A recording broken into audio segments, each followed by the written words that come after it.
जय श्री राधे कृष्णा। हर हर महादेव। दोस्तों, ईश्वर कृपा चैनल में आप सभी का बहुत बहुत स्वागत है। दोस्तों, आज मैं आपको वट पूर्णिमा की कथा सुनाने जा रही हूँ, क्योंकि वट पूर्णिमा का व्रत करने से पति की लंबी आयु होती है और अखंड सौभाग्य की प्राप्ति होती है। जो भी वट पूर्णिमा के दिन वट पूर्णिमा का कथा को सुनता है, उनके पति की आयु लंबी होती है। बोलो सावित्री सत्यवान की जय, धर्मराज की जय। ज्येष्ठ पूर्णिमा के दिन धर्मराज और सावित्री की पूजा की जाती है। इसके इनके बाद फल का भोग लगाया जाता है और स्वयं भी ग्रहण किए जाते हैं। ये व्रत करते रखने वाली महिलाओं का सुहाग अचल होता है। सावित्री ने अपने व्रत के प्रभाव से अपने विरक्त पति सत्यवान को धर्मराज से भी छीन लिया था। मिट्टी से सावित्री सत्यवान और धर्मराज की प्रतिमा बनाकर चंदन, दीपक, फल, रोली, पूजा केसर से पूजा करनी चाहिए तथा सावित्री सत्यवान की कथा सुननी चाहिए। कथा इस प्रकार है। भद्र देश के एक राजा थे जिनका नाम अश्वपति था। भद्र देश के राजा अश्वपति के कोई संतान ना थी। उन्होंने संतान की प्राप्ति के लिए मंत्रोच्चारण के साथ प्रतिदिन 1,00,000 आहुतियां दी। 18 वर्षों तक यह क्रम जारी रहा। इसके बाद सावित्री देवी ने प्रकट होकर वर दिया कि राजन, तुझे एक तेजस्वी कन्या पैदा होगी। सावित्री देवी की कृपा से जन्म लेने के कारण से कन्या का नाम सावित्री रखा गया। कन्या बड़ी होकर बेहद रूपवान हुई। योग्य वर न मिलने की वजह से सावित्री के पिता दुखी थे। उन्होंने कन्या को स्वयं वर तलाशने भेजा। सावित्री तपोवन में भटकने लगी। वहां साल्व देश के राजा धूम्रसेन रहते थे। क्योंकि उनका राज्य किसी ने छीन लिया था, उनके पति सत्यवान को देखकर सावित्री ने पति के रूप में उनका वरण किया। ऋषि राज नारद को जब ये बात पता चली तो वह राजा अश्ववती के पास पहुंचे और कहा कि हे राजन, ये क्या कर रहे हैं आप? सत्यवान गुणवान है, धर्मात्मा है और बलवान भी है, पर उसकी आयु बहुत छोटी है, वह अल्पायु है। 1 वर्ष के बाद ही उसकी मृत्यु हो जाएगी। ऋषिराज नारद की बात सुनकर राजा अश्वपति घोर चिंता में डूब गए। सावित्री ने उनसे कारण पूछा तो राजा ने कहा, पुत्री, तुमने जिस राजकुमार को अपने वर के रूप में चुना है वह अल्पायु है। तुम्हें किसी और को अपना जीवन साथी बनाना चाहिए।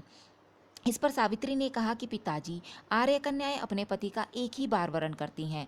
राजा एक ही बार आज्ञा देता है और पंडित एक ही बार प्रतिज्ञा करते हैं और कन्यादान भी एक ही बार किया जाता है।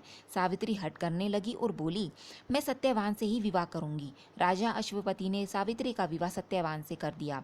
सावित्री अपने ससुराल पहुंचते ही सास ससुर की सेवा करने लगी। समय बीतता चला गया। नारद मुनि ने सावित्री को पहले ही सत्यवान की मृत्यु के दिन के बारे में बता दिया था। वह दिन जैसे जैसे करीब आने लगा, सावित्री अधीर होने लगी। उन्होंने 3 दिन पहले से ही उपवास शुरू कर दिया। नारद मुनि द्वारा कथित निश्चित तिथि पर पितरों का पूजन किया। हर दिन की तरह सत्यवान उस दिन भी लकड़ी काटने जंगल चले गए।